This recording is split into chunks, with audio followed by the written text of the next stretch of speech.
Comment une femme qui dirige une entreprise doit-elle s'habiller?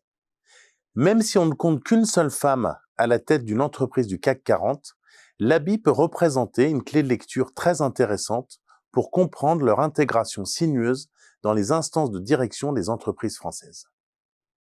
À la question de savoir quel rôle joue leur tenue dans cette intégration, Emma Gaudu-Lemel répond dans un mémoire très original présenté à l'Institut français de la mode. Un vêtement n'est jamais qu'une protection ou une parure. Il a toujours une fonction symbolique. Une tenue propre et nette renvoie par exemple à des aptitudes supposées d'organisation et d'efficacité. Le vêtement est une manière de parler de soi qui obéit à des contraintes de l'ordre de la sociabilité et de la représentation.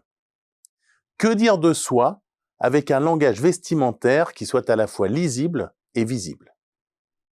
Le vêtement est d'abord un outil d'intégration et d'acceptation sociale des femmes, notamment dans le monde de l'entreprise.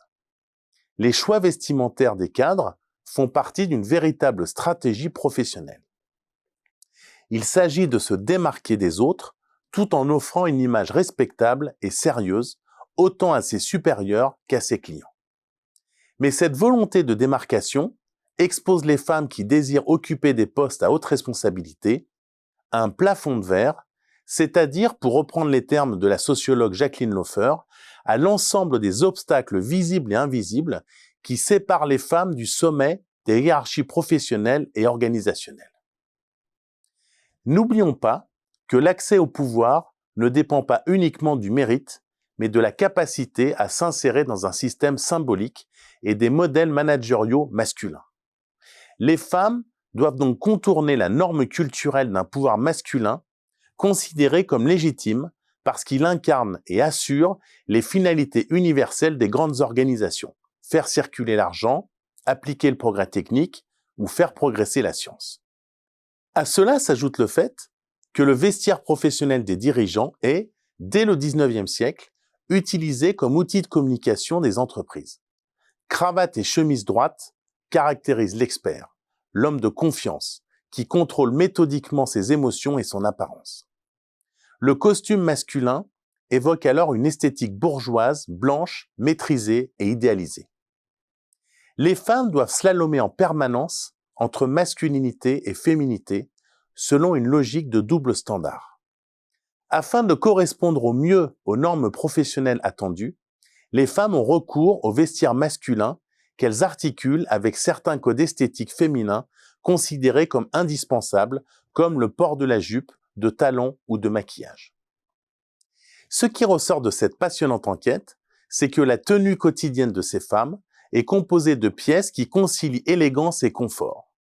La plupart choisissent des chaussures plates et des silhouettes qui n'entravent pas leurs mouvements. Les tailleurs et talons sont rarement évoqués. On retrouve certains éléments du vestiaire professionnel masculin, comme le gris, le noir, le blanc, et la veste de costume qui sert à casser le côté décontracté d'un jean, d'une chemise et de baskets. La veste permet aussi de marquer la différence entre une période de travail normale et une réunion ou un événement plus important. La tendance est donc au casual chic. Le noir y occupe une place préférentielle car il est élégant, facile à assortir et sobre. En présence de la hiérarchie, la tenue vestimentaire évolue. Des talons, du maquillage, du parfum vont devenir des symboles de crédibilité et de respect. Lors de réunions importantes, il faut alors être à la hauteur, donner la meilleure image de soi, comme un crédit du niveau de professionnalisme.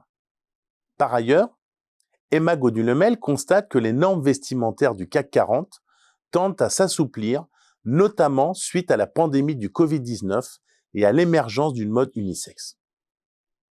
Cette analyse du vestiaire féminin des cadres dirigeantes montre que les femmes développent en permanence des stratégies vestimentaires adaptatives, ajustant les codes au contexte et aux interlocuteurs qu'elles côtoient.